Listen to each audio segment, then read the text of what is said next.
है क्या आपका? तीन नाम बताए थे। अभी आता हो एक 10 मिनट में पहुँचे गलती से।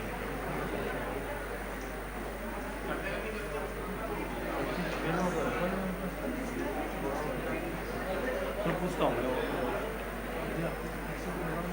हाँ?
नो टालवा करुणा करी सरिता बहावी सुधातने प्रभु वीरते संजीवनी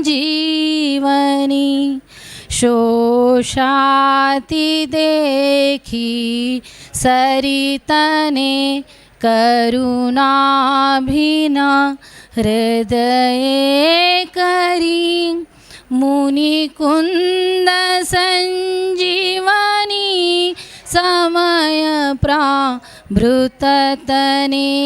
भाजन भरी कुंद कुंद शास्त्र साथिया अमृत होते पुऱ्या ग्रंथाधिराज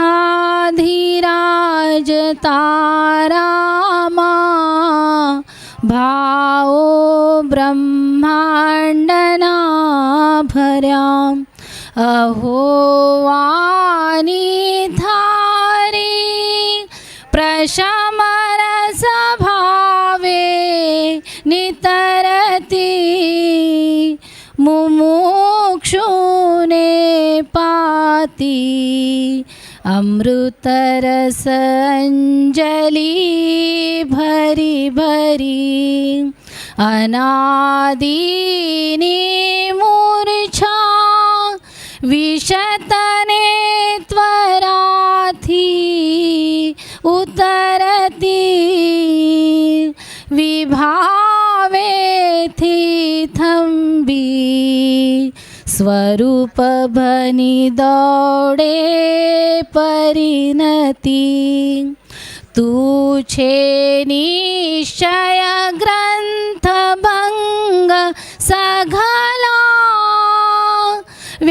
व्यवहारना भेदवा तू प्रज्ञाची निज्ञानने उदयनी संधी सहु छेदवा साथी साधकनो तू भानु जगनो संदेश महावीरनो विसामो भवक्लांतना हृदयनो तू पंथमुक्तितनु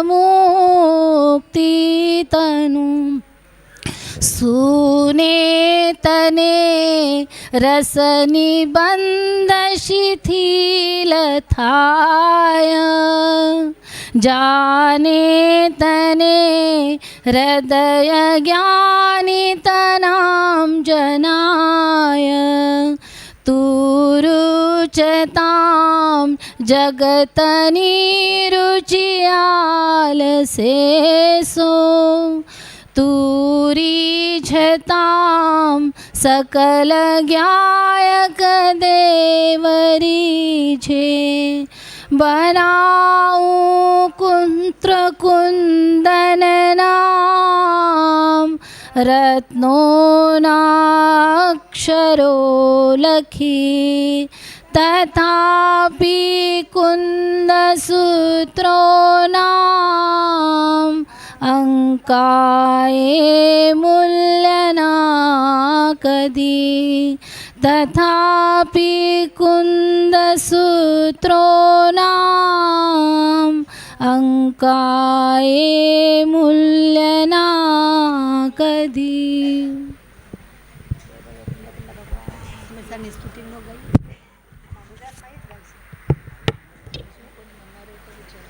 हमारा गुजरातમાં એ જ કરશે અમારા ગુજરાતમાં એ જ કરશે મને આવડે છે आज कोणी म्हणणार आहे तर कोणी म्हणते का कोणी म्हणणार आहे तर विचारा त्यांना મારે તારો સ્વાદ જ આવડે છે म्हणते का ग नाही यांचं वेगळंच बोलणं चाललंय हे म्हणत आहे कोणतं पाठ आहे ते म्हणत आहे माहीत घ्या ना मग हे घे कोण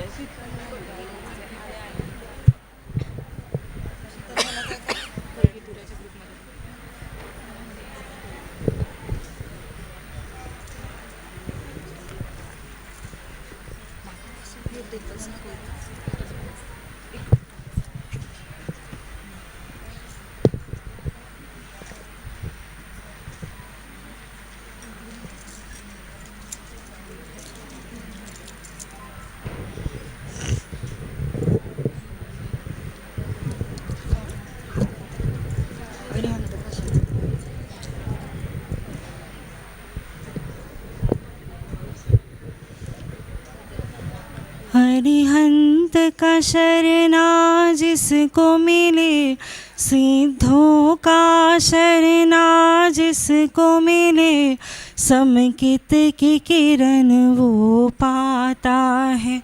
सौभाग्य मिला उस चेतन को, नरभव को सफल बनाता है। अरिहंत का शरणा जिसको मिले, सिद्धों का शरणा जिसको मिले, समकित की किरण वो पाता है। सौभाग्य मिला उस चेतन को, नरभव को सफल बनाता है। हर गीत सुनाए महिमा तेरी, यह विश्व सुने गरिमा तेरी। मुनियों ने सुनाई गाथा तेरी, मुनियों ने सुनाई गाथा तेरी। गुणगान करे कविता मेरी, नतमस्तक जब हम होते हैं, नतमस्तक जब हम होते हैं, चरणों में मन रम जाता है। सौभाग्य मिला उस चेतन को, नरभव को सफल बनाता है। पुण्योदय से नर जन्म मिला, जिन राज का हरदम साथ मिला। हो सोने वाले जाग जरा, हो सोने वाले जाग जरा, तेरी आत्म को अवसर मिला। जीव भेद ज्ञान सब करता है, जीव भेद ज्ञान सब करता है। शिवपुर का सुख पा जाता है। सौभाग्य मिला उस चेतन को, नरभव को सफल बनाता है।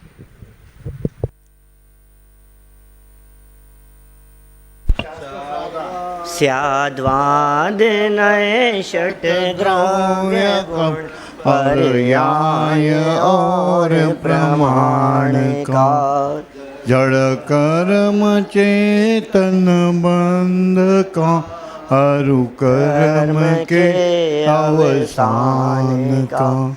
कह कर स्वरूप यथार्थ जग का, जो किया उपकार है। उसके लिए जिन वाणी माँ को वंदना शतबार, वंदना शतबार।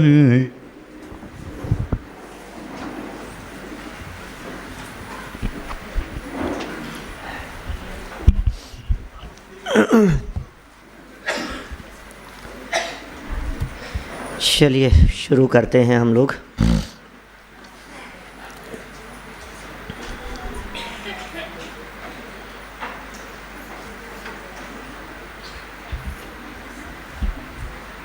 मंगलाचरण पूर्वक हाथ जोड़ ले में, आंखें बंद। ओम जय जय जय, नमोस्तु नमोस्तु नमोस्तु। नमो अरिहंताणं, नमो सिद्धाणं, नमो आयर्याणं। नमो लोये सव्यसाहुणं, वन्दे तु सव्यसिद्धे। ध्रुवमचलमणो वमं गतिं पते, वोचामि समय पाहुड, मिणमो सुध केवली।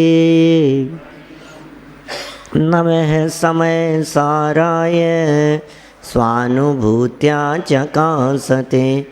चेत् स्वभावाय भावाय, सर्वभावांतर। जिन स्वानुभूति से खिरी मम स्वानुभूतिमधिगिरि श्रीविमलधारा जैन श्रुत आनंद अमृत से भरी समता प्रवाह भावती रागादि विकल्प तोड़ी के माँ सरस्वती प्रतिभाव वंदन दृष्टि निज में जोड़ी के दृष्टि निज में जोड़ी के। ग्रंथराज समयसार जी यहाँ विराजमान है। श्रीमद् भगवत कुंद कुंदाचार्य देव प्रणीत यह दिव्य देशना है, अनुपम वाणी है और भरत क्षेत्र के पामर जीवों के प्रति अनंत करुणा करके हम ऐसा कहें कि शुभोपयोग की भट्टी में जलकर ये ग्रंथ लिखा गया है। कितनी करुणा होगी, ये सहज नहीं है किसी भी वीतरागी संत के लिए ये ग्रंथ लिखना। ग्रंथ लिखने में उन्हें शुभोपयोग में क्या कहेंगे, भट्टी में जलना पड़ता है। कैसी वेदना होती है, अंदर एसी से निकलकर 50 डिग्री टेम्परेचर में चलो आप सड़क पर तो कैसा लगता है, उससे भी ज़्यादा वेदना ये शुभोपयोग के काल में भावलिंगी संतों को हुआ करती है। ऐसे ये भावलिंगी संत, वीतरागी संत कुंद कुंदाचार्य देव, ये पुण्य और पाप, अरे पाप को तो सारा जगत भट्टी कह कर के पुकारता ही है, लेकिन ये पुण्य भी भट्टी के समान है। पुण्य में भी आग लगती है, पुण्य भी पीड़ित करने वाला लगता है, पीड़ा दिखाई देती है पुण्य में भी। पुण्य परिणामों में भी निराकुलता नहीं है, पुण्य परिणामों में भी शांति नहीं है, चैन नहीं है। पुण्य परिणाम भी अत्यंत कष्ट देने वाले लगते हैं। देखिए ये सब बातें यहाँ चलते हुए काफ़ी बातें कर ली हमने। 145 से लेकर के 154 नंबर गाथा तक ये सब चर्चाएं चली और इन सब गाथाओं में एक प्रकार से एक ही बात को घुमा फिरा करके कहा गया कि पुण्य भी है, पुण्य भी है, पुण्य भी है। पुण्य भी बंधन का ही कारण है। ये पुण्य शक्ल अच्छी होने से इसमें अटक मत जाना, ये बातें यहाँ कही गई।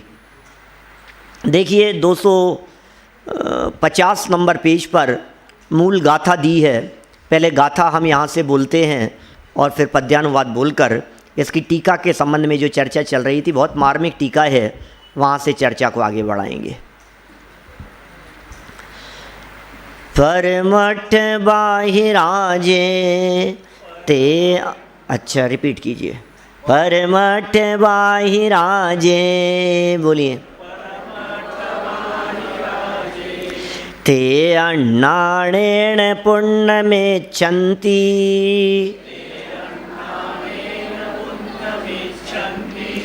संसार गमन हेतुं विमुख हेतुं अजानन्ता।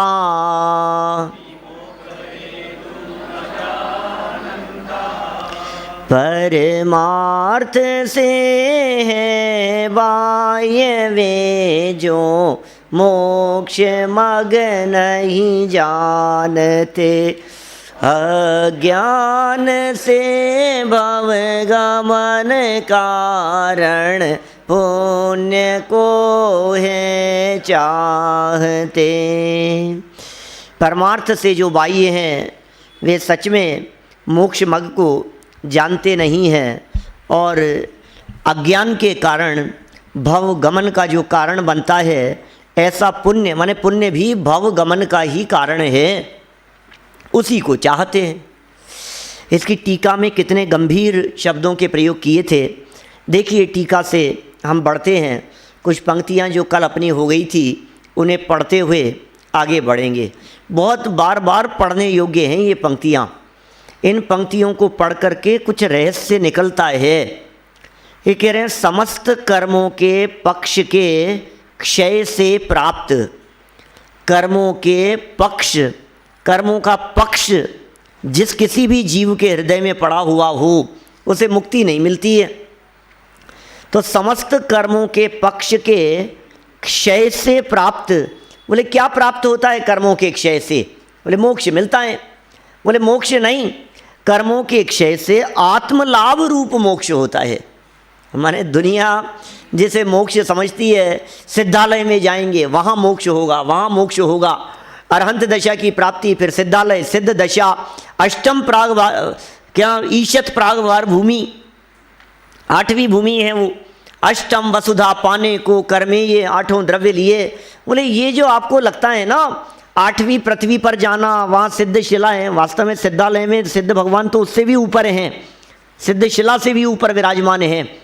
तो वहाँ तक पहुँच करके हमें मोक्ष मिल जाएगा। बोले मोक्ष कहीं बाहर नहीं है, मोक्ष बाहर में नहीं होता, मोक्ष तो अंदर में होता है। मोक्ष बाहर की कोई मंजिल नहीं, द्वार उसका आपके भीतर खुला है। मोक्ष कोई बाहर की मंजिल नहीं है, मोक्ष का द्वार, मोक्ष का दरवाज़ा यदि कहीं खुलता है तो वह आपके भीतर खुला हुआ है, अंतर में ही मोक्ष का दरवाज़ा खुला हुआ है। ऐसे मोक्ष की अभिलाषा करके, इच्छा तो मोक्ष की थी, आपकी इच्छा क्या थी? स्वर्ग जाने की इच्छा है कि मोक्ष जाने की इच्छा है? मतलब मोक्ष जाने की इच्छा है। फिर स्वर्ग की तरफ क्यों मन आकर्षित हो रहा है? भाई जाना आपको मोक्ष है तो स्वर्ग क्यों पसंद आ रहा है? जिस जगह पर जाना हो वहाँ की चर्चा की जानी चाहिए ना। तो कह रहे हैं ऐसे कर्म के अभाव का नाम मोक्ष नहीं, आत्मलाभ रूप मोक्ष की अभिलाषा करके तथा मोक्ष के कारणभूत रत्नत्रय, इसकी चर्चा करेंगे कल।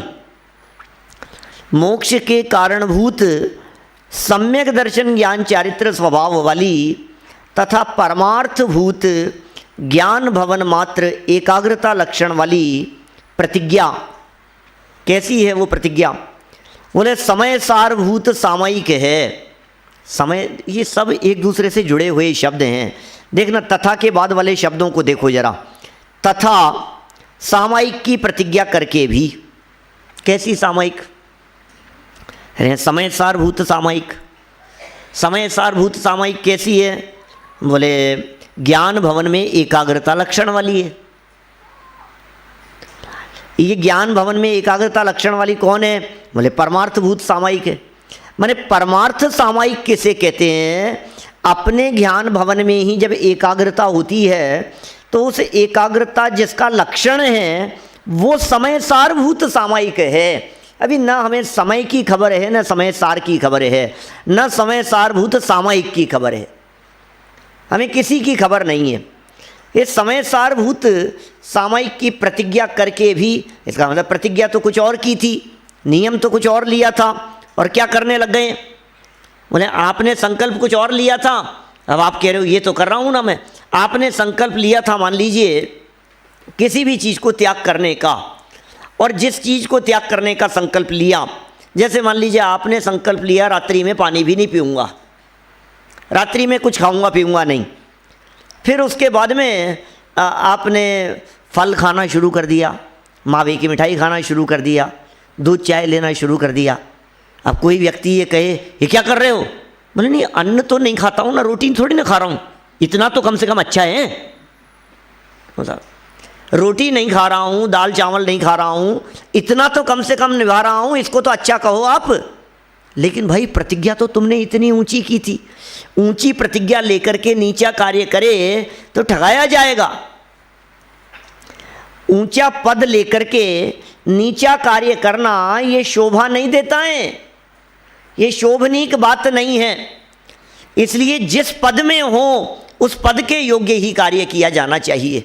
आपको लग रहा है अरे साहब इतना तो कर रहा है, देखो चावल नहीं खा रहा है, देखो दाल नहीं खा रहा है, देखो सब्जी नहीं खा रहा है, देखो रोटी नहीं खा रहा है, देखो आप गेहूं की रोटी नहीं खाता है, मक्का की नहीं खाता है, बाजरे की रोटी नहीं खाता है, तो कितना तो इसने आखिर कंट्रोल तो है ना। नमकीन नहीं खा रहा है, कचौरी पकौड़ी नहीं खा रहा है, कितना त्याग किया है इसने। लेकिन प्रतिज्ञा तो कुछ और ली थी ना, उस प्रतिज्ञा को तो तोड़ दिया तुमने। ऐसे ही कह रहे हैं प्रतिज्ञा तो मुक्ति की ली थी, मोक्ष जाने की ली थी। अब प्रतिज्ञा मोक्ष में जाने की लेकर के भी तुम कहाँ उलझ गए, कौन सी जगह पर अटक गए? तो ये कह रहे हैं ऐसे जो जीव कहाँ अटके हैं। नेक्स्ट पेज पर देखिए 251 नंबर पेज पर, दुरंत दुरंत दूर है अंत जिसका, ऐसे कषाय चक्र को पार करने की नपुंसकता के कारण। माने दुरंत कषाय चक्र को पार वे नहीं कर पाते हैं, उसके कारण परमार्थ भूत ज्ञान के भवन मात्र सामायिक स्वरूप, परमार्थभूत ज्ञान का भवन वो सामायिक स्वरूप आत्म स्वभाव को प्राप्त न होते हुए, प्रतिज्ञा तो सामायिक की थी, आत्म स्वभाव की थी, आत्म स्वभाव को लीन नहीं हुए क्योंकि कषाय चक्र को पार नहीं कर पा रहे हैं। ऐसे अत्यंत स्थूल संक्लेश परिणाम रूप कर्मों से निवृत्त होने पर भी, क्या लिख रहे हैं ये, संक्लेश परिणाम रूप कर्मों से निवृत्त होने पर भी, किससे निवृत्त हुए? कर्मों से निवृत्त हुए। कौन से कर्मों से? संक्लेश परिणाम रूप कर्मों से। संक्लेश परिणाम रूप कर्म कैसे हैं? अत्यंत स्थूल हैं, माने मोटा मोटा पाप छोड़ा है, हिंसा झूठ चोरी को छोड़ दिया है। ऐसे निवृत्त होने पर भी अत्यंत स्थूल विशुद्ध परिणाम रूप कर्मों में प्रवर्त रहे हैं। ओहो, संक्लेश परिणाम अत्यंत स्थूल थे, अत्यंत स्थूल संक्लेश परिणामों को तो छोड़ा और स्थूल विशुद्ध परिणामों रूपी कर्मों में प्रवर्त रहे हैं, उसमें ही प्रवर्तमान हैं। अभी और क्या कह रहे हैं ये, वे कर्म के अनुभव के गुरुत्व लघुत्व की प्राप्ति मात्र से ही संतुष्ट चित्त होते हुए। ओहो, क्या कह रहे हैं, जरा सुनना, समझने की चेष्टा करना। बड़ा सुंदर शब्द है ये। कर्मों में ही कम ज़्यादापन से संतुष्ट हो गए। कुछ कर्म बहुत ज़्यादा थे तो उन बहुत ज़्यादा से बहुत कम कर्म हुए तो संतुष्ट हो गए। अरे मैं देखो कितने कर्मों से छूट गया, कितने कर्मों से छूट गया मैं, कितने पाप से बच गया हूँ मैं, इसमें संतुष्ट हो जाते हैं। हमारी स्थिति भी ऐसी है ना, माने हम यहाँ धर्म करने के लिए आए, शुद्धोपयोग की भावना से आए, अतीन्द्रिय आनंद प्रकट करने की भावना से आए और फिर हमने पूजन करी, मज़ा आ गया। तो अभी ये जो मज़ा आया, ये मज़ा किस चीज़ का था? ये जिस चीज़ को हमने मज़ा मान रखा है, ये सब मज़ा तो उस धुन का था, राग का था। विधान में जो मज़ा आता है, सच बतलाइए आपको विधान में मज़ा किसका आता है? बोलो, क्या वो इंद्रिय विषय? अब देखो, इंद्रिय विषय कहने में एकदम झटका लगता है, लेकिन वो इंद्रियों का विषय है। माने हम आपको कहें इंद्रिय विषय का भोग कर रहे हो आप, अरे क्या मंदिर में बैठे, स्वाध्याय भवन में बैठे हैं, यहाँ आनंद ले रहे हैं, प्रवचन का लाभ प्राप्त कर रहे हैं, और आप कह रहे हो कि इंद्रिय विषय भोग रहे हैं। ऐसा तो मत कहो, ऐसा तो मत कहो, इंद्रिय विषय भोगने वाला तो मत कहो। लेकिन कह रहे हैं इंद्रिय विषय भोग रहे हैं, यहाँ बैठ कर के पंखे की ठंडी हवा का आनंद ले रहे हैं, क्या यहाँ मौसम वातावरण का आनंद ले रहा है, यहाँ बैठ कर के कर्णेंद्रिय के विषय का आनंद ले रहा है, यहाँ बैठ कर के भक्ति का आनंद ले रहा है, जाप का आनंद ले रहा है। ये जो कर्णेंद्रिय के विषय का आनंद है, जब ढोलक बजती है, जब कैसियो बजता है, तो वो जो आनंद आता है वो उसके धुन का आनंद नहीं है क्या? और वो धुन का आनंद तो कर्णेंद्रिय के विषय का आनंद है भाई। आनंद लेना था सिद्ध चक्र विधान की पंक्तियों का, और आनंद हम लेते हैं उसकी धुन का। कौन सी भक्ति हो, क्या गजब भक्ति ली, क्या गजब धुन थी, क्या गजब आवाज़ थी। तो एक गजब धुन भजन आवाज़ उसी में लग गया, उसके भाव की तरफ ध्यान नहीं गया। भाव पकड़ना था ना, असली कार्य तो भावों को पकड़ना था, और भाव तो पकड़े नहीं हमने। तो ये कह रहे हैं आप जो सोच करके आए थे उससे बहुत हल्के लेवल पर ही संतुष्ट हो गए, ये जो सेटिस्फाइड हो गए हो, इसका यहाँ निषेध कर रहे हैं। अपने ऊपर लागू कर ली अपन ने ये बात। वे कर्म के अनुभव के गुरुत्व लघुत्व की प्राप्ति मात्र से ही संतुष्ट चित्त होते हुए, कर्म में ही गुरुत्व और लघुत्व हो गया, कर्म में ही हीनता और अधिकता हो गई, कर्म में ही कम ज़्यादापन हुआ और कर्म में ही संतुष्ट हो गए। मैंने जैसे कल कही थी ना अपन ने चोर की बात करना, चोरी के संबंध में, भाई कौन सा चोर अच्छा है, कम चोरी करे वो कि ज़्यादा चोरी करे वो, ऐसे हिंसा में लगाओ, ऐसे झूठ में लगाओ, कौन सा झूठ अच्छा है। नहीं नहीं, उस झूठ को झूठ नहीं कहते जो दूसरे के सहयोग के लिए हो, जिसमें दूसरे का भला होता हो, ऐसा ऐसा कहते हैं जगत में। भाई जिससे किसी का भला होता हो उसे झूठ नहीं कहा जाता, झूठ नहीं कहते उसको। लोग ऐसी बातें करते हैं, इस तरह के एग्जाम्पल देते हैं। वो किसी व्यक्ति ने गाय की शिकार करने के लिए निकला और किसी चौराहे पर जाकर के वो गाय कहीं घूम गई, कोई साधक व्यक्ति साधना कर रहे थे वहाँ, उनसे पूछा भाई गाय कौन सी दिशा में गई है। अब उसने उस शिकारी को देखा, हाथ में इसके धनुष बाण हैं, दौड़ता हुआ आ रहा है, गाय को मारेगा, ये विचार कर सही दिशा नहीं बतला करके, गई तो थी राइट साइड में और बतला दिया लेफ्ट साइड में। ठीक है, क्या बतलाएगा, सही बतलाएगा कि गलत बतलाएगा? शिरीष भाई, सही दिशा बतलाएगा वहाँ साधना करने वाला आराधक व्यक्ति, या गलत दिशा बतलाएगा? गलत। तो गलत दिशा बतलाने पर उसको पाप लगेगा कि नहीं? क्यों लगेगा? अब तो बचाया है उसने तो उसको। मैंने ऐसा समझते हैं अपन, हिंसा के पाप से बचे, लेकिन झूठ का पाप तो लग रहा है। आपको ये क्यों लगता है कि पूर्व दिशा नहीं बतला करके पश्चिम दिशा बतला दे वो सही है? आपको ये क्यों नहीं लगता है कि जो आराधना साधना करने वाला व्यक्ति है वो कोई जवाब नहीं देगा? ये क्यों नहीं लगता है? जवाब देना जरूरी है। तो ये लगता है ना भाई, अब कौन सा, इधर तो बतला देंगे तो वो मर जाएगी, गाय को मार देगा वो, और इधर बतला दो तो गलत बतला दो। तो हिंसा पाप से तो छुड़ाया, लेकिन झूठ नाम के पाप में तो लगा दिया। लेकिन हमें ऐसा लगता है हिंसा बड़ा पाप है, झूठ थोड़ा कम पाप है, और चोरी थोड़ा और कम लगने लगता है। कौन सी चोरी? टैक्स वगैरह की। क्या खुशील पाप को तो पाप ही नहीं समझते हैं लोग, और परिग्रह तो धर्म बन जाता है। पांचों पापों की क्या स्थिति है?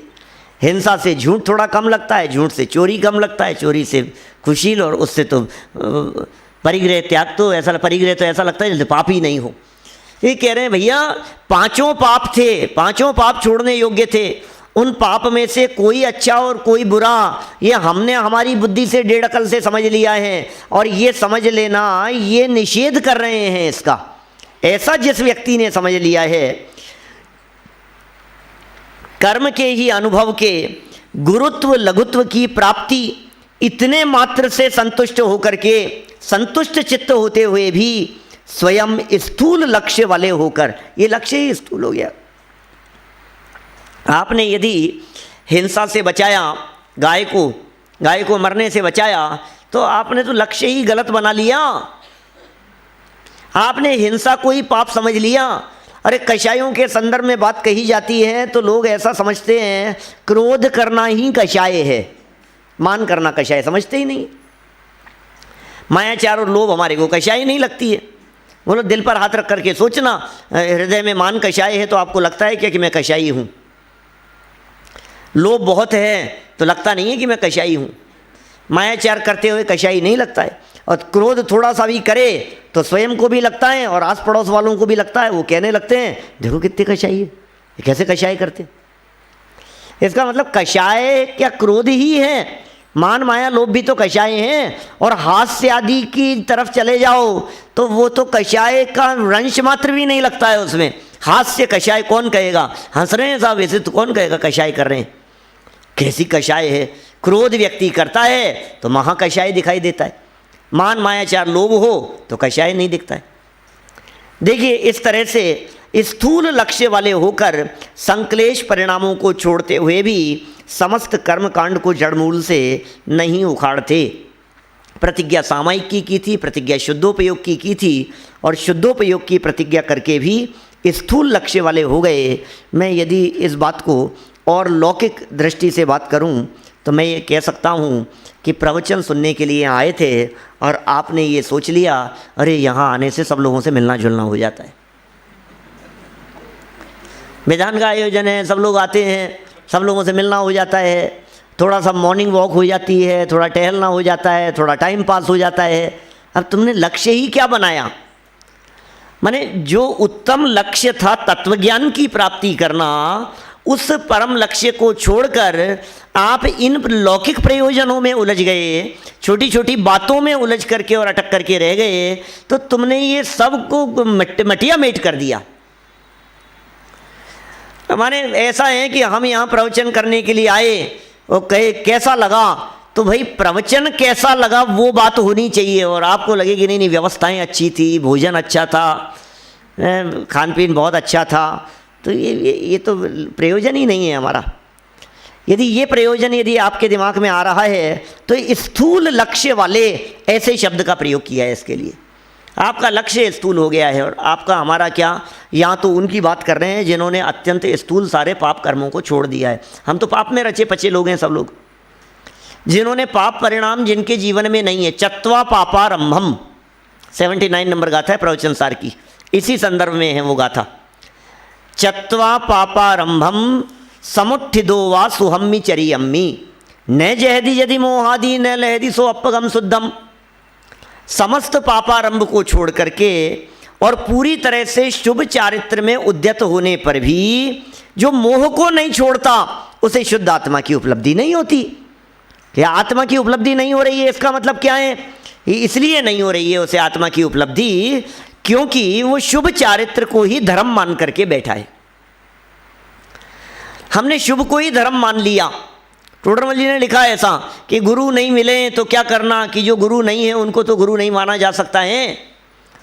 अपने को यदि पिताजी का नाम पता नहीं है, मान लीजिए माता पिता का स्वर्गवास हो गया था और नाम पता नहीं है, तो चाहे जिसको तो पिता नहीं माना जा सकता है कि नहीं नहीं अब कोई बात नहीं, अब इनको ही मान लो, ऐसा तो नहीं चलेगा।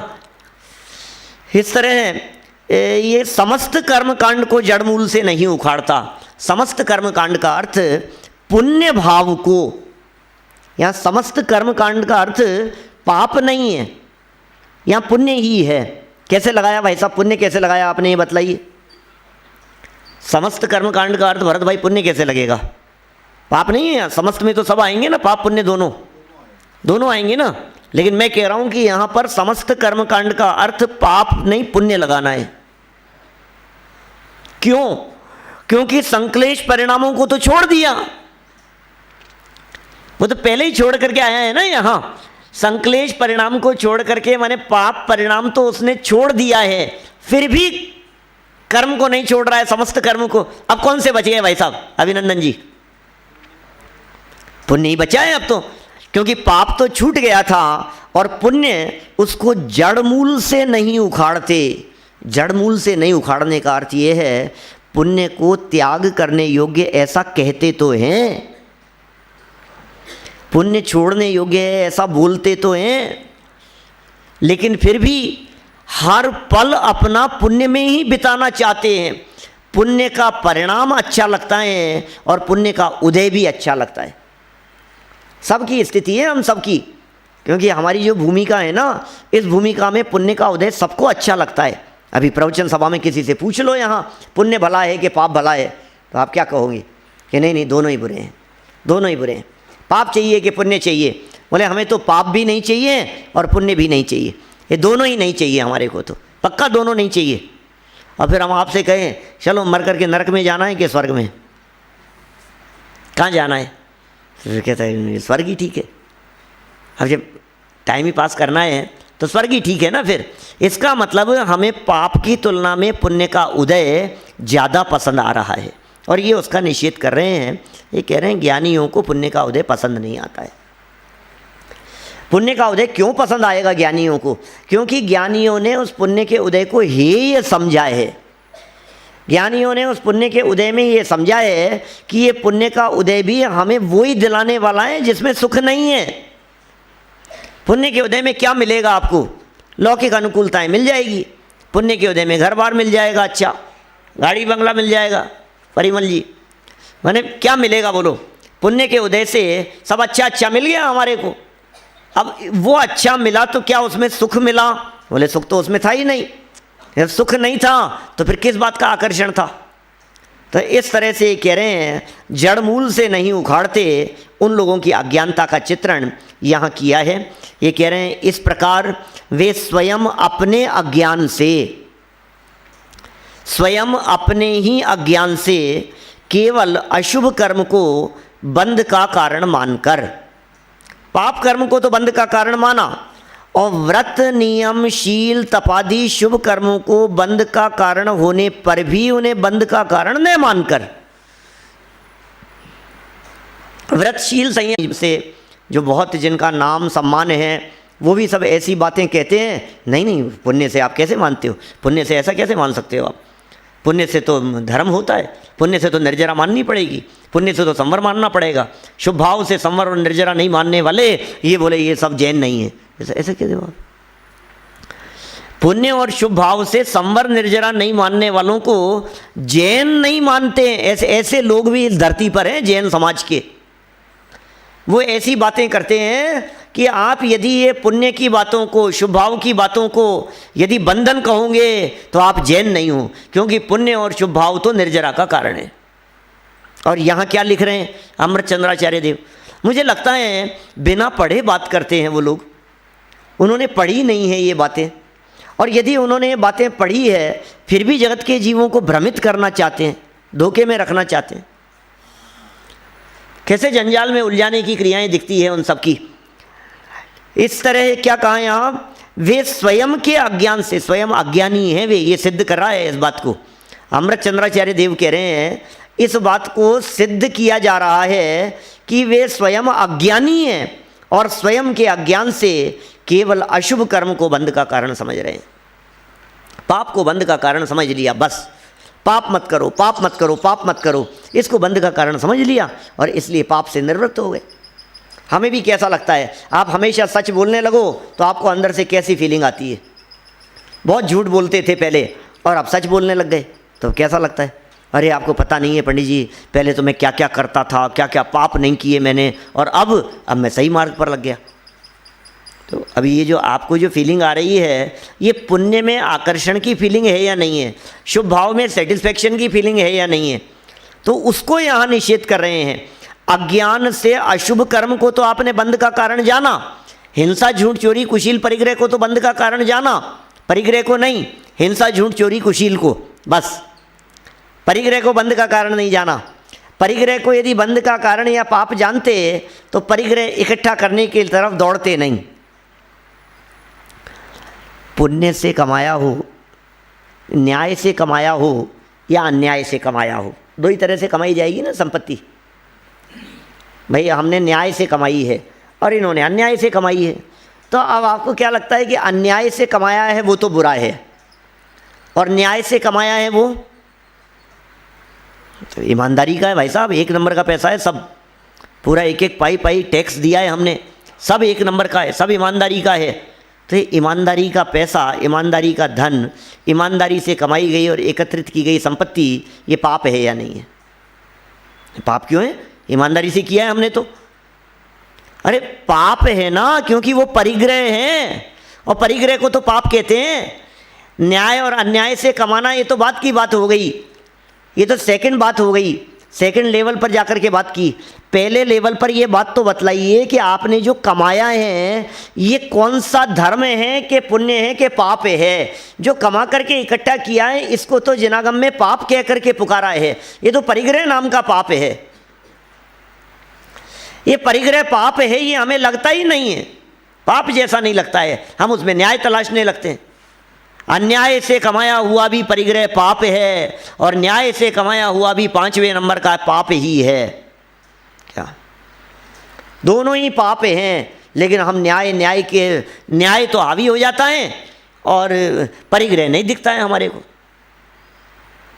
तो आचार्य देव कहना चाह रहे हैं कि तुम्हारी दृष्टि न्याय पर गई है, परिग्रह पर क्यों नहीं गई?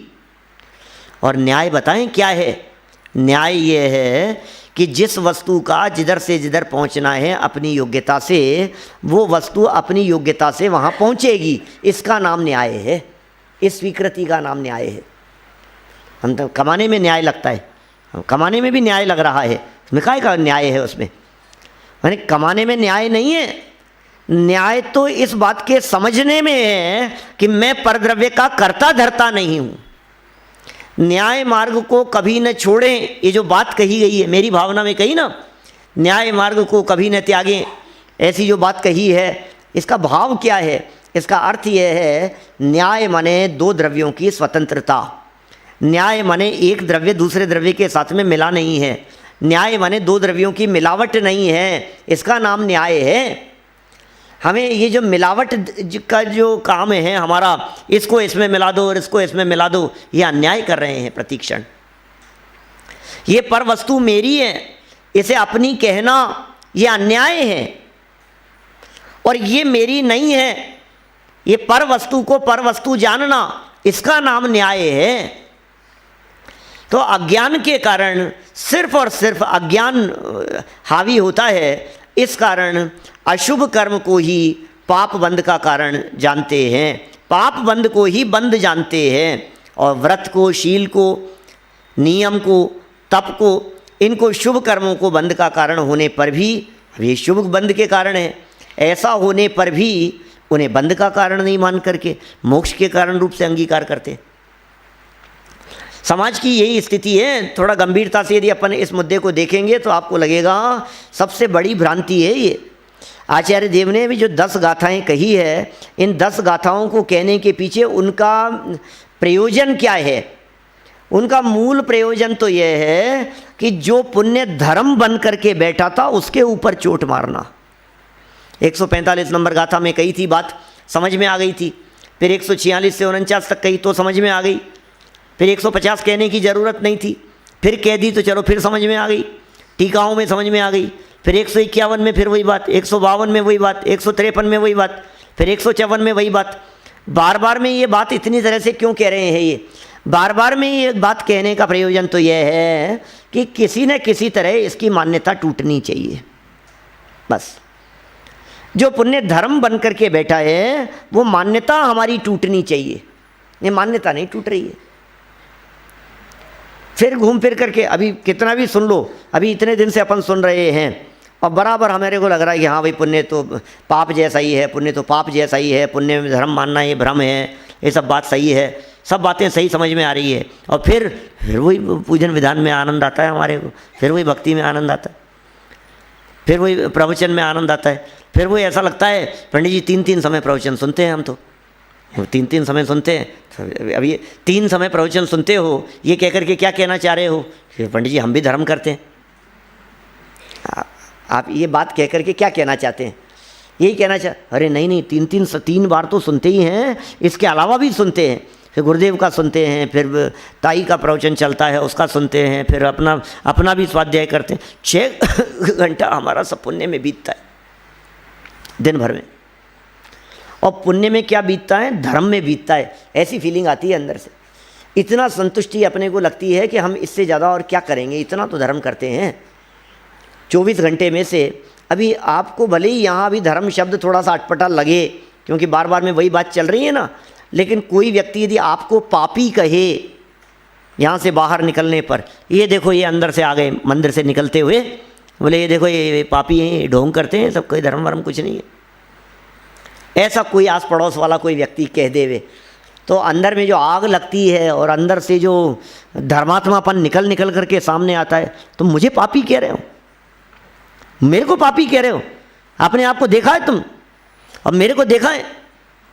पिछले 25 साल के अंदर रात को पानी नहीं पिया मैंने। अच्छा, तो कितनी बार मैं शिखर जी की यात्रा, हर साल शिखर जी की वंदना करता हूं, 40 बार शिखर जी की वंदना कर चुका हूं। एक बार जाता हूं तो 3 वंदना करके आता हूं। कितनी बार गिरनार जी की यात्रा की है, कितनी पूजन रोजन करता हूं, कितने स्वाध्याय कितने 48 ग्रंथों को पढ़ चुका हूं मैं अभी तक, पूरा आद्योपांत। तुमने एक लाइन पढ़ी नहीं हो। तुम मेरे को कह रहे हो धर्मात्मा नहीं है, पापी है। रात्रि भोजन नहीं करता, जमीकंद नहीं खाता, इतने सालों से ये छोड़ रखा है, इतना कर रखा है, ये सब अंदर से उछल, कितनी सुनाएंगे अपन उसको? ये जो बातें सुना रहे हैं ये बातें सुनाना इस बात को दिखा रहा है अंदर से अपने आप को कितना धर्मात्मा मान करके बैठे हैं। ये धर्मात्मापन की जो भ्रांति बैठी हुई है अंदर, ये भ्रांति टूटनी चाहिए। क्या ये भ्रांति टूटनी चाहिए। इसलिए यहाँ कह रहे हैं भैया इसको बंध का कारण तो नहीं मान रहा है और उल्टा मोक्ष का कारण मान रहा है। अच्छा, मोक्ष का कारण तो नहीं है, शास्त्र में नहीं लिखा है, लेकिन थोड़ा बहुत सहयोगी तो है। अरे भाई रास्ता तो यही है ना, ये मुक्ति का रास्ता नहीं है क्या? हमें मोक्ष की प्राप्ति करनी है तो व्रत उपवास आदि रास्ता नहीं है, उसको मार्ग नहीं कहेंगे, मंजिल तक पहुंचने का साधन नहीं कहेंगे उसको, वो मंजिल तक पहुंचाने के अंदर सहयोगी नहीं है। हमें लग रहा है ना हम पूजन कर रहे हैं, अब कितना रास्ता पार कर लिया भाई साहब आपने मोक्ष तक जाने के लिए। मोक्ष रूपी मंजिल तक पहुंचने के लिए हमने रोजाना पूजन की, रोजाना स्वाध्याय किया, रोजाना व्रत किए, रोजाना उपवास किए, रोजाना मतलब हर अष्टमी चतुर्दशी को उपवास किए, बहुत हमने सब बातों का पालन किया। अब कितना आगे चले गए, कितना रास्ता क्रॉस हो गया, थोड़ा बहुत रास्ता तो कवर हुआ होगा। अरे मान लीजिए 7 किलोमीटर दूर है मोक्ष, मान लो 7 राजू है ना यहाँ से, क्या 7 राजू को 7 किलोमीटर मान लो, तो 7 किलोमीटर में से ये हमारी पूजन भक्ति व्रत उपवास आदि करने से 1-8 किलोमीटर तो पार हुआ होगा। मतलब इतना तो चल लिए ना, बिल्कुल नहीं चले। आप तो कह रहे हो तो मार्ग है, अरे ये मार्ग भी नहीं है क्या? तो साहब उसकी तैयारी तो होगी, बोले तैयारी भी नहीं है। कितनी पूजन करें कि थोड़ी बहुत तैयारी हो जाए, कितने उपवास करें कि थोड़ी बहुत तैयारी हो जावे, कितनी माला का जाप करें कि थोड़ी बहुत तैयारी हो जाए। नहीं हम भी, और लगता तो ऐसा है सही रास्ते पर चल रहे हैं अपन लोग।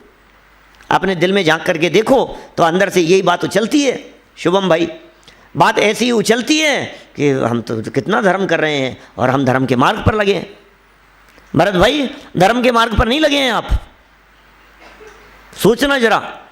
सब देखना अपने आप को, सबको ये लगता है धर्म के मार्ग पर लगे, धर्म के मार्ग पर लगे हुए हैं, और स्थिति ऐसी है वो कोलू के बैल की तरह, रात भर चले लेकिन कितना चले। किसी खंबे के बंधी हुई थी रस्सी, और उस बैल के आगे घानी में उसको पेलने वाले बैल की तरह उसके आँखों पर लगा दी थी, पट्टी बांध दी थी, क्योंकि पट्टी नहीं बांधे तो वो गिर जाए चक्कर खा करके, उसे लगे ही नहीं कि मैं चल रहा हूँ। अब वो आँखों पर बंधी है पट्टी, और रात भर वो चला, घूमता रहा, चलता रहा। कितना चल लिया होगा भाई साहब, कितना किलोमीटर चला? कि चला तो बिल्कुल नहीं है। तो आपको लग रहा है कि चला कितना? अभी यदि उसके पैर में पेडोमीटर लगा दो, क्या पेडोमीटर समझिए, कुछ ऐसे चलते हैं ना आजकल मापदंड उसका, तो वो उसके पैर में लगा दिया, और सुबह उठ करके यदि उसको देखो तो आपको लगेगा आज ये 12 किलोमीटर चला है, ये 15 किलोमीटर चल लिया, 12-15 किलोमीटर चला रात भर। तो 15 किलोमीटर के अंदर फिर उस बैल को तलाशने के लिए जाना पड़ेगा कहीं, कौन सी दिशा में गया है? बोले कहीं नहीं गया। ऐसे ही हमारी दशा है, हम कितना चल रहे हैं? बोले बहुत चल रहे हैं, बहुत धर्म कर रहे हैं। और ये बात अंदर में ऐसी जमी है कि रोजाना हमारी फीलिंग में आता है थोड़ा बहुत धर्म ध्यान कर ले भैया। बच्चों को समझाते हैं, क्या पाप में लगे रहते हो, थोड़ा बहुत तो धर्म ध्यान में लगो। और हम रोजाना यहाँ आकर के बैठे हैं तो बच्चे लोग ये कहते हैं ये धर्म ध्यान में ही लगे रहते हैं। वो अपने को धर्म ध्यान में कहते हैं, अपन उनको धर्म ध्यान में लगने की प्रेरणा देते हैं, और दोनों ही भूले हैं, दोनों को ही पता नहीं कि धर्म ध्यान क्या होता है। इस कर्म को धर्म मानने का भ्रम हो रहा है ना, इस कर्म में ही तो हमने धर्म समझ लिया है। जो भी हमारे माध्यम से क्रियाकांड हो रहा है, उठापटक हो रही है, उठना बैठना चलना फिरना खाना पीना जो भी हो रहा है, अच्छा सोचो ये यहाँ आकर के बैठना तो धर्म हो ही रहा है, और मर्यादा का भोजन बनाना पीसना उसको तक धर्म कहता है क्या? अब मर्यादा का तो अरे चक्की पीस रहे हैं, मतलब गेहूँ पीस रहा है, फिर वो मसाले तैयार हो रहे हैं, सोद का तैयार हो रहा है, सब 16 का सब बन रहा है, उन सबको क्या समझ रहे हैं? सब धर्म कर रहे हैं। सब महाराज के लिए चौका लगा रहे हैं तो धर्म कर रहे हैं कि नहीं? तो खान पीने में धर्म हो गया, अब कहाँ कहाँ तक इस धर्म को फैला लिया है अपन ने, जबकि ये कहना चाह रहे हैं कि भैया बंध का कारण तुमने नहीं माना, इनको मोक्ष के कारण रूप से ही अंगीकार किया, ये मोक्ष के कारण में उनका आश्रय करते हैं। ओह, क्या लिखा, बंध कारण न मानकर, किन्हें, शुभ कर्मों को बंध का कारण होने पर भी, ये शुभ कर्म बंध का कारण होने पर भी उन्हें बंध का कारण नहीं मानकर मोक्ष के कारण रूप से अंगीकार करते हैं। इन सब को मोक्ष का कारण मानते हैं, उसी रूप से अंगीकार करते हैं, अर्थात मोक्ष के कारण रूप में उनका आश्रय करते हैं, ऐसा समझते हैं कि यही मोक्ष का कारण है, इसीलिए तो इसमें प्रवर्तमान हो रहे हैं। अच्छा साहब, यदि ये मोक्ष का कारण नहीं है तो ये सब नहीं करें तो फिर क्या करें हम, बोलो। आप कह रहे हो ना कि मोक्ष का कारण नहीं है, तो नहीं करें, फिर कल से बंद करें पूजन प्रवचन सब, फिर क्या करें हम। बोले ये छोड़ करके तुम्हें आगे बढ़ना है, ये करते हुए इसमें संतुष्ट नहीं होना है, ये करते हुए इसमें धर्म नहीं मानना है। देखिए, उक्त संपूर्ण कथन का तात्पर्य कहते हुए इस गाथा को पूर्ण करेंगे। उक्त संपूर्ण कथन का तात्पर्य यह है, क्या तात्पर्य है, सारे कथन का तात्पर्य क्या है कि कर्म क्षय का मूल हेतु जो निज भगवान आत्मा के ज्ञान, श्रद्धान और ध्यान रूप सामायिक, यह शुद्धोपयोगी ही है, ठीक है ना। कर्म क्षय का हेतु क्या है, स्वाध्याय नहीं है कर्म क्षय का हेतु, कर्म क्षय का हेतु पूजन पाठ भक्ति आदि नहीं है, ये कर्म क्षय का हेतु नहीं है। मूल हेतु क्या है, व्रत उपवास आदि भी नहीं है। अरे सब तप से तो निर्जरा होती है, व्रत उपवास कर रहा है तो तप हो रहा है कि नहीं, इससे निर्जरा होगी ना। बोले स्वरूप विश्रांति को तप कहते हैं, उपवास को तप नहीं कहते। आत्मस्वरूप की एकाग्रता का नाम तप है।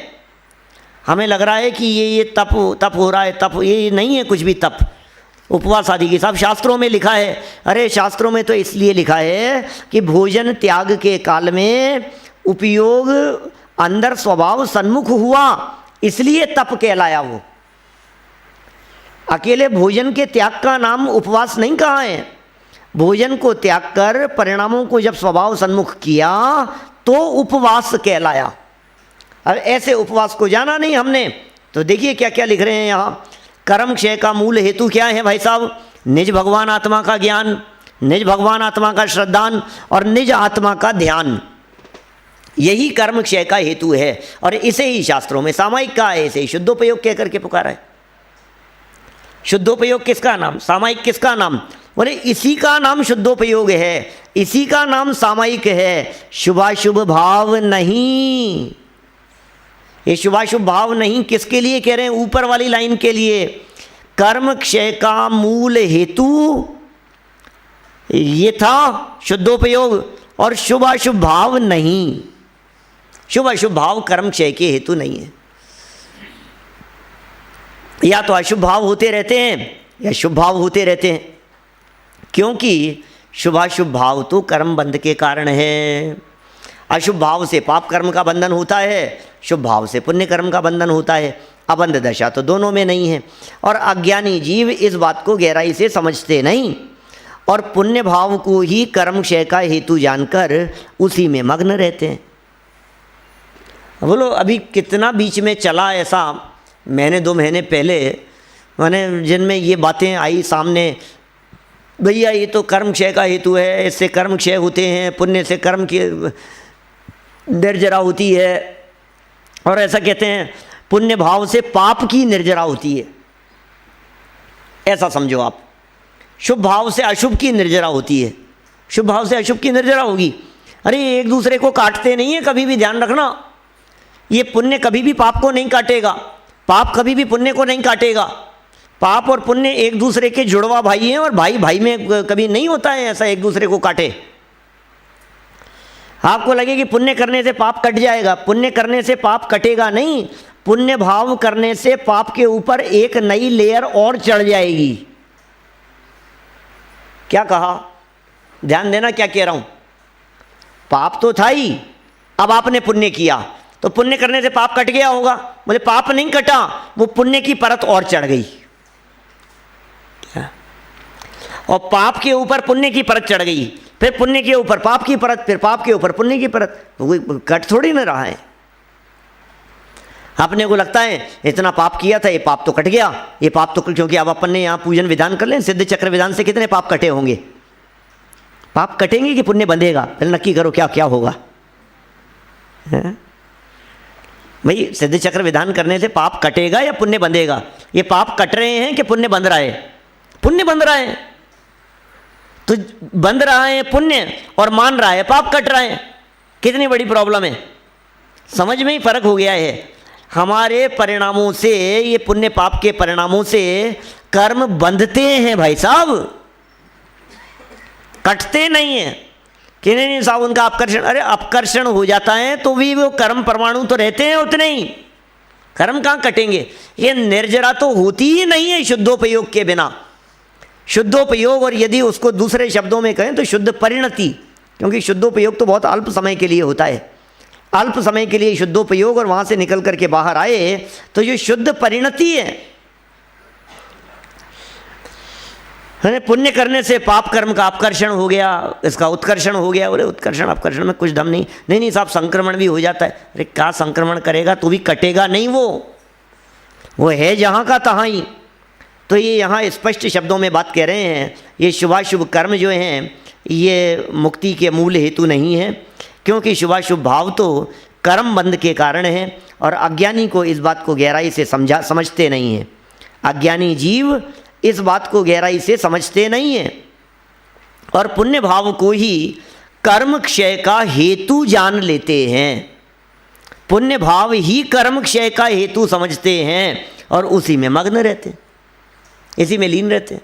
पुण्य ही भला है, पुण्य ही भला है, हमें तो अच्छा लगता है, हमें मिठास लगती है पुण्य में, हमें बड़ा अच्छा लगता है। पुण्य करो तो हमारे को बहुत बहुत मज़ा आता है पुण्य भाव करने में। पुण्य भाव करने में इतना मज़ा आता है, सिनेमा देखने जाते हैं तो उसमें मज़ा नहीं आता, यहाँ वो मज़ा आता है। फिल्मी गानों में वो मज़ा नहीं आता है जो मज़ा हमारे को यहाँ भक्ति में आता है। आप देखो कितना मज़ा आता है। और हम कहते हैं कभी कभी बच्चों से कि तुम्हें तो संगीत का आनंद लेना है ना, तो तुम ये गाओ, तुम्हें इसमें भी वही मज़ा आएगा, उसी तरह का मज़ा आएगा। तो ये जो दोनों मज़े में आपको फ़र्क लग रहा है, ये फ़र्क नहीं लगना चाहिए, इसके लिए ये सारी बातें कही है। क्योंकि आप इसमें फ़र्क समझ करके पुण्य भाव को कर्म क्षय का हेतु जानकर उसी में मग्न रहते हैं। देखिए यहाँ आचार्य जयसेन, ये जो 154 नंबर गाथा पूरी हुई यहाँ आचार्य जयसेन पुण्य अधिकार को समाप्त मानते हैं। क्या कह रहे हैं? पुण्य पाप अधिकार नहीं, पुण्य अधिकार। बोले पुण्य के संबंध में जितना वर्णन करना था वो सब वर्णन कर दिया। पुण्य के बारे में वर्णन किया कि हाँ, पुण्य के बारे में यथार्थ वर्णन किया है ना, कि पुण्य भी पाप जैसा ही है। भाई जो वर्णन किया है आपको लगेगा कि ये पुण्य अधिकार कैसा है, इसमें कौन कौन से पुण्य की बातें हुई, तो ये सब पुण्य की बातें हुई है। पुण्य की बात तो बतलाई नहीं। अरे पुण्य की बात बतलाई है कि ये पुण्य धर्म नहीं है, ये पुण्य को ही समझाया है। ये पुण्य पाप जैसे आकुलता उत्पन्न करने वाला है, ये पुण्य को ही समझाया है। तो पुण्य अधिकार को समाप्त मानते हैं। इस गाथा की टीका के अंत में वे लिखते हैं, क्या लिखते हैं कि इस प्रकार इन 10 गाथाओं के द्वारा यह पुण्य अधिकार समाप्त हुआ। इस तरह पुण्य अधिकार संपन्न हुआ, वे कहते हैं। ध्यान रहे, आचार्य जयसेन यहाँ पुण्य अधिकार की समाप्ति की सूचना दे रहे हैं, पुण्य पाप अधिकार की समाप्ति की नहीं। क्या अकेला पुण्य अधिकार तो उन्होंने समाप्त कहाँ है, पुण्य पाप अधिकार समाप्त नहीं किया है अभी। पुण्य पाप अधिकार की समाप्ति तो वे भी आचार्य अमृतचंद्र के समान यहाँ से 9 गाथाओं के बाद 163वीं गाथा पर ही करेंगे। माने वे अनुसरण तो अमृतचंद्राचार्य देव का ही कर रहे हैं, लेकिन फिर भी अपनी तरफ से बीच बीच में वो उपांतर समझ लीजिए कि अंतराधिकार या इस तरह से वे बांटते रहते हैं। तो पुण्य अधिकार समाप्त कहते हैं। 154वीं गाथा में बड़ी दृढ़ता से ये कहा गया है कि शुभाशुभ भाव मुक्ति के हेतु नहीं है। ये बात बहुत दृढ़ता से कह दी है। माने शब्द ही पावरफुल हैं, और ये कह दिया है कि तुमने समस्त कर्मकांड का उन्मूलन नहीं किया, उसे जड़ मूल से नहीं उखाड़ा। तुमने प्रतिज्ञा की थी समय सार स्वरूप शुद्धात्मा में लीन होने की, और तुम उसमें लीन नहीं हुए। ये जो तुमने काम किया, बोले ये सब मुक्ति का हेतु नहीं है। जो तुम कर रहे हो ये मुक्ति का हेतु नहीं है। तो 154वीं गाथा में बड़ी दृढ़ता से ये कहा गया है कि शुभाशुभ भाव मुक्ति के हेतु नहीं है। अतः अब यह जिज्ञासा जागृत होना स्वाभाविक ही है। क्या स्वाभाविक है? कि मुक्ति का वास्तविक हेतु क्या है। हमने पूजन पाठ किया, ये मुक्ति का हेतु नहीं था। व्रत उपवास आदि लिए, ये मुक्ति के हेतु नहीं थे। तो फिर हम ये कह रहे हैं, अब प्रश्न उठता है तो फिर आखिर करें क्या? आखिर मुक्ति का हेतु क्या है? मोक्ष का असली मार्ग क्या है? वास्तव में मुक्ति मार्ग क्या है? ये कह रहे हैं मुक्ति का वास्तविक हेतु क्या है? इस जिज्ञासा को शांत करने के लिए ही 155वीं गाथा लिखी गई है। और वो 155वीं गाथा क्या है उसकी चर्चा अपन कल यथा समय करेंगे। माने उसमें दर्शन ज्ञान चारित्र की परिभाषा बतलाई है, सम्यक दर्शन ज्ञान चारित्र की बात बतलाई है। सम्यक दर्शन ज्ञान चारित्र किसका नाम है, किसे सम्यक दर्शन कहें, किसे सम्यक ज्ञान कहें, किसे सम्यक चारित्र कहें, इस बात को समझाया है। कल इस प्रकरण को हम यहाँ आगे बढ़ाने वाले हैं। अभी की बात को हम यहीं विराम दें।